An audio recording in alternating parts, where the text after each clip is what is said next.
पारस बेटा, मैंने बाकी की सब तैयारियां पूरी कर दी हैं। अब बस तुम अस्पताल ले जाने के सारे कागज एक साथ रख लो। सुषमा बहू, तुम भी अस्पताल ले जाने वाला अपना थैला सामने रख लो। हाँ माँ, हमने सारी तैयारी कर ली है। बस अब जैसे ही सुषमा की डिलीवरी का समय होगा हम लोग तुरंत अस्पताल चल देंगे। ज़रा चाय पिला दो अम्मा। हाँ अभी लाई। नमस्ते अम्मा। अरे नमस्ते आशा बिटिया, आओ आओ बैठो। अरे आशा बिटिया, बिल्कुल सही समय पर आई हो। बस तुम्हें बुलाने की ही सोच रहे थे ताकि तुम सुषमा के प्रसव के लिए हमारी सारी तैयारी देख लो, कहीं कोई कमी न रह जाए। अरे वाह अम्मा जी, आज मैं भी आप सब से सुषमा के प्रसव और प्रसव के बाद की तैयारियों के बारे में बात करने आई हूँ। कैसी तबीयत है तुम्हारी सुषमा? मैं बिल्कुल ठीक हूँ दीदी। घबराहट तो नहीं हो रही? घबराहट किस बात की आशा दीदी? जैसे ही गर्भ ठहरने की बात पता चली थी, आप मेरा पंजीकरण कराकर सभी जांच समय समय पर करवाती रहीं। उचित देखभाल और परिवार के सहयोग ने मेरा आत्मविश्वास बढ़ा दिया है।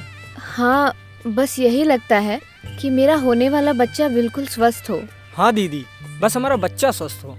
मैं तुम दोनों की चिंता समझती हूँ, पर तुम दोनों ने प्रसव स्वास्थ्य केंद्र में कराने का जो निर्णय लिया है वो माँ और होने वाले बच्चे दोनों के लिए ही बहुत महत्वपूर्ण है।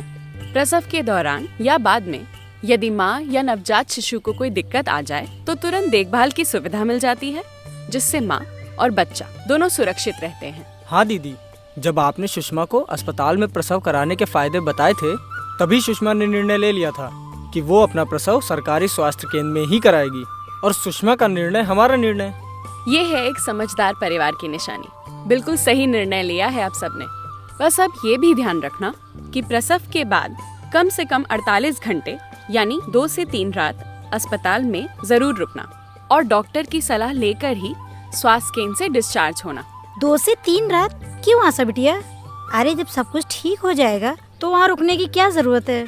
और फिर घर भी कब तक खाली छोड़ सकते हैं? माँ जी, प्रसव के बाद 48 घंटे माँ और बच्चे के लिए बहुत महत्वपूर्ण होते हैं, क्योंकि प्रसव के बाद माँ और बच्चे में जटिलताओं यानी खतरे की संभावना अधिक होती है, जिसका उचित उपचार अस्पताल में चिकित्सक की देखरेख में ही संभव है। खतरे के लक्षण? हाँ पारस भैया, प्रसव के बाद 48 घंटे तक माँ और नवजात शिशु को विशेष देखभाल की आवश्यकता होती है। साथ ही हमें सतर्क और जागरूक रहना होता है, ताकि अगर माँ में ये लक्षण दिखें जैसे दौरे पड़ना या झटके आना, बदबूदार स्राव के साथ बुखार आना, ठंड लगना या योनि में सूजन होना, बहुत ज्यादा रक्तस्राव होना, जैसे 24 घंटे में 5 या अधिक बार पैड बदलना या सांस लेने में तकलीफ होना, पेशाब करने में तकलीफ, बुखार या ठिठुरना, अत्यधिक सिर दर्द और धुंधला दिखना, पेट में तेज दर्द होना या नवजात शिशु में इनमें से कोई भी लक्षण दिखें, जैसे कि शिशु का स्तनपान न कर पाना, शिशु को हिलाने डुलाने पर कम हिलना या ना हिलना, तेज बुखार या शरीर का ठंडा पड़ना, तेज सांस चलना, झटके आना या दौरे पड़ना, तेज पसली चलना या शरीर का पीला पड़ जाना, तो समझ लो कि तुरंत चिकित्सकीय इलाज की आवश्यकता है। और अस्पताल में होने पर माँ और नवजात शिशु को तत्काल इलाज की सुविधा मिल जाती है। यदि आप घर वापस आ गए और खतरे के लक्षण दिखने पे इलाज में देरी हो गई तो माँ और नवजात शिशु दोनों की जान को खतरा हो सकता है। शुरू के 2 से 3 दिन के लिए कोई चांस क्या लेना। ये सही बात बताई आपने आशा दीदी। अरे जब 9 माह देखभाल और तैयारी की है तो 2 या 3 दिन अस्पताल में रुकने में क्या हर्ज है? बिल्कुल सही कहा पारस भैया आपने। 2 से 3 दिन अस्पताल में रुककर माँ और नवजात शिशु की पूरी जांच हो जाने के बाद जब आप घर वापस आएंगे तो आप ही चिंता से मुक्त रहेंगे। यानी 48 घंटे रुकने के लाभ ही लाभ हैं। बिल्कुल सही कहा माँ जी आपने।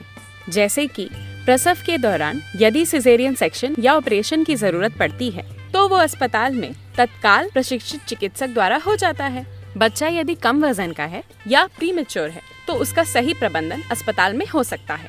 जन्म के तुरंत बाद 1 घंटे के अंदर शिशु को स्तनपान शुरू कराया जा सकता है। साथ ही साथ प्रसव के पश्चात परिवार नियोजन का साधन अपनाना हो तो अस्पताल में उसकी सुविधा तुरंत मिल जाती है। बच्चे को पहली पोलियो की खुराक, हेपेटाइटिस बी का टीका और BCG का टीका भी मिल जाता है। हाँ फायदा तो है, लेकिन खर्चा थोड़ा बढ़ जाएगा। बिल्कुल नहीं, बल्कि जननी सुरक्षा योजना और जननी शिशु सुरक्षा योजना के तहत ये सुविधाएं बिल्कुल निशुल्क मिलेंगी। जननी सुरक्षा योजना के अंतर्गत 4 प्रसव पूर्व जांचें सुनिश्चित करवाने से और संस्थागत प्रसव करवाने से लाभार्थी को 1400 रुपए की धनराशि दी जाती है, जो कि लाभार्थी के खाते में सीधे ट्रांसफर हो जाती है। जननी शिशु सुरक्षा कार्यक्रम के अंतर्गत प्रसव के लिए शासकीय अस्पताल लाने व ले जाने के साथ प्रसव, आवश्यक जांचें, दवाइयाँ और भोजन की सुविधा निःशुल्क सरकारी अस्पताल में दी जाती है। और पहला बच्चा होने पर प्रधानमंत्री मातृ वंदना योजना के अंतर्गत गर्भावस्था में जल्द पंजीकरण कराकर प्रसव पूर्व जांच करवाने और संस्थागत प्रसव कराने के लिए 5000 रुपए की धनराशि भी दी जाती है।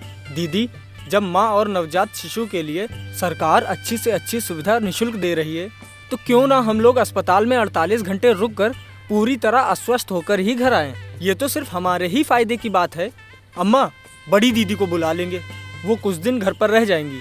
आखिर बुआ की भी तो कोई जिम्मेदारी होती है। बिल्कुल। अस्पताल में प्रसव के बाद कम से कम 48 घंटे बिताना है जरूरी। माँ और नवजात शिशु की देखभाल तभी होगी पूरी।